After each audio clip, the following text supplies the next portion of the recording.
Армысыздар, құрметті білім алушылар.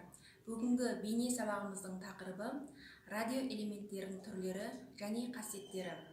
Сабағымыздың мақсаты радио элементтері туралы ұғым қалыптастыру, радио элементтерінің түрлері және қасиеттерін білу.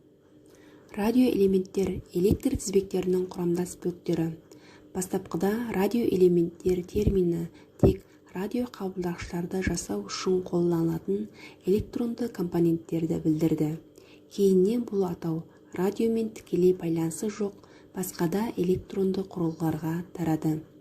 Радио элементтерді вольт-амперметрлік сипаттамасы бойынша пассивті элементтер, яғни сызықты элементтер және активті элементтер, сызықты емес элементтер деп екіге бөлеміз.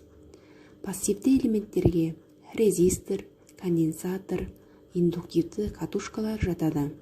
Активті элементтер электронды вакуумды құрылғылар, электронды лампалар, пентод, триодтар кіреді. Ал енді пассивті элементтерге талдау жасайтын болсақ, резистор латынның резисто, яғни қарсыласамын деген сөзінен шыққан. Электр тізбегінің әр түрлі тармақтарындағы ток күшін немесе кернеуді шектеу үшін қолданатын радиотехникалық аспап. Радиоэлектрондық құрылғылардағы барлық бөлшектердің жартысынан астамы 80%-ға дейін резисторлардан тұрады. Резистордың негізгі сипаттамасы ол кедергісінің номинал мәні, яғни 0,1 омнан 1 гигаомға дейін. Ток өткізгіш бөлігінің материалына қарай резисторлар металдық, шала өткізгіштік, сымдық және таспалық болып бөлінеді. Ал құрылымына қарай резисторлар тұрақты және айнымалы болып келеді.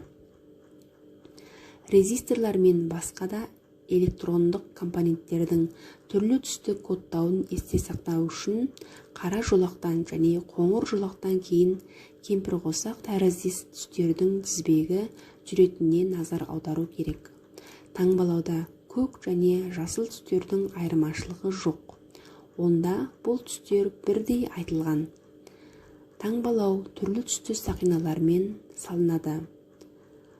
Осы таңбалау белгілері солдан оңға қарай оқылады. Резисторлар 5 түсті сақиналармен анықталады. Алғашқы 3 сақиналар ондағы кедергі шамасын анықтайды. 4-ші сақиналар көбейткіш мәнін, 5-ші сақина рұқсатнаманы білдіреді.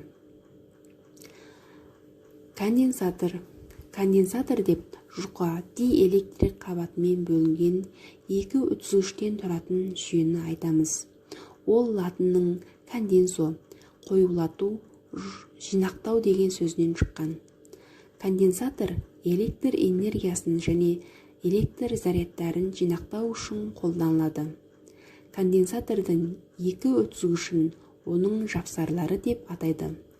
Ол жапсарларды шамасы жағынан тең, таңбалары жағынан қарама-қарсы зарядпен зарядтайды. Бұл құрал өзіміз көріп жүрген телевизорларда, радиоқабылдағыштарда, магнитофонда және басқа да электронды құрылғыларда қолданылады. Радиоэлектрондық құрылғы жұмысының тиімділігі, параметрлері мен сапасы көп жағдайда элемент базасы сапасымен, дайындау технологиясымен анықталады. Ол өз кезегінде радиоэлектрондық құрылғы жасаушысының құзыретіне ғана байланысты болмайды.